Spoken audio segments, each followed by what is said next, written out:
All right, let her rip.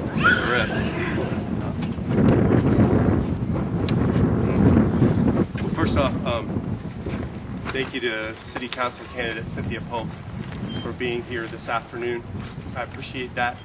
I appreciate her support and the friendship that we have started to create with one another.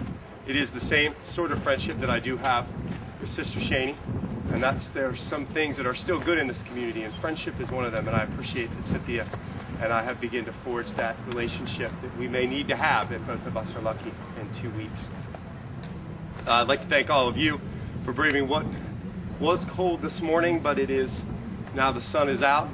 This is a tough location, and for you to come here says something about the campaign that we're running for mayor. We stand here today 3 blocks from where I was born. 3 blocks down is Hazel Avenue, and 5 blocks down is Pennsylvania Avenue, where I grew up.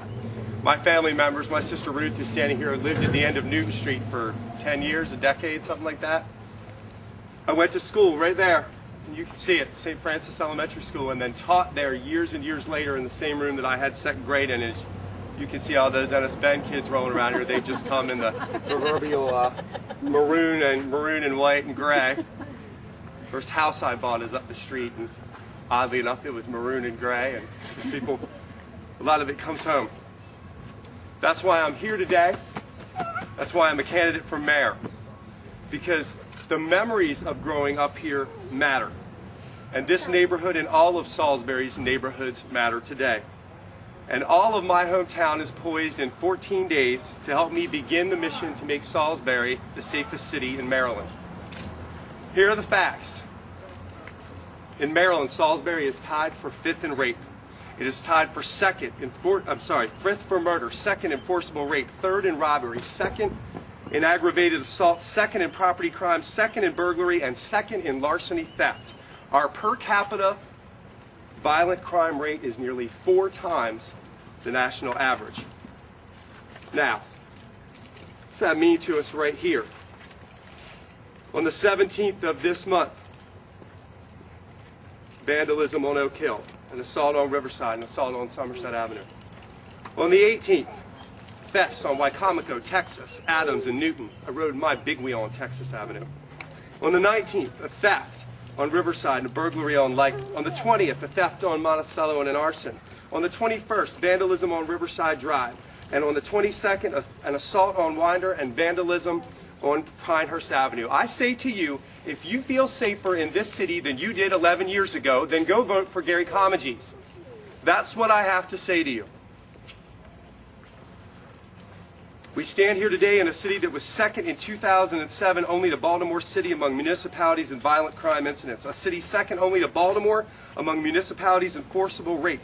When looking at the acts of violent crime per resident, Salisbury is actually ahead of Baltimore City, and as of 3 weeks ago, we are still seeing more Part 1 violent crimes than we have seen in the last 2 years for the same time period. What's that mean? January and February. 2007, 495. 2008, 495. So far in 2009, 522. If you believe that the crime rate is down, then vote for Gary Comegys. That's how serious I am. That is why I'm here. That's why I'm here with the Bowlers from Winder Street, why I'm here with the Hookses from Camden Avenue, why I'm here with the Ennis Bens from Middle Boulevard. That is why I'm here. With Ben Cheseldine from Smith Street, with the Lewises from Lake Street. That is why I am here. The reality is among our neighborhoods is clear. Our city has a crime problem. Let me say that again. Our city has a crime problem, and more must be done to address it. We know that Salisbury deserves better and can do better. And the reason that we won the March 3rd primary, and we will win on April 7th, is because there's finally a politician in this town who's going to be honest and level with you. So, how do we begin? How do you help me? How do we help the cops? How do we help each neighborhood become the safest city in Maryland? The fine men and women serving on the city police force are not the problem. Take that message back with me, please. The fine men and women serving on the city police force are not the problem. Leadership is the problem.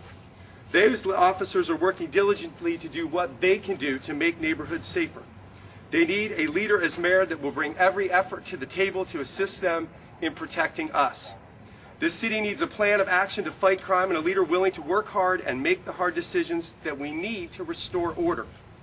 My mission for making Salisbury the safest city in Maryland is based on the best community policing programs throughout our nation, the crime statistics that are available here locally and through the FBI and through academic literature on crime fighting strategies.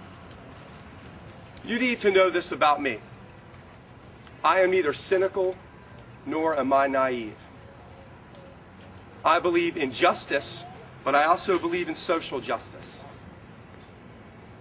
And that's the difference as we move forward in Salisbury, because it is 2009, and without bringing all of the academia, all of the law enforcement tools together to solve our problems, we will just send criminals into a system that will spit them back out and put them back into your neighborhood a day later. So this is what I pledge to do as mayor. Help me get this message out. As mayor, I will reopen our neighborhood substations and decentralize our police department.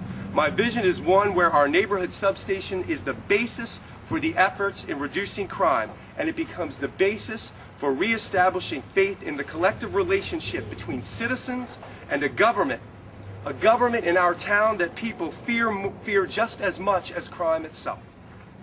Putting officers that serve in each neighborhood every day with the beats that they walk and ride in a precinct where citizens know them and how to reach them begins to help our community restore order, and it tells the bad guys that this is not the place to do business.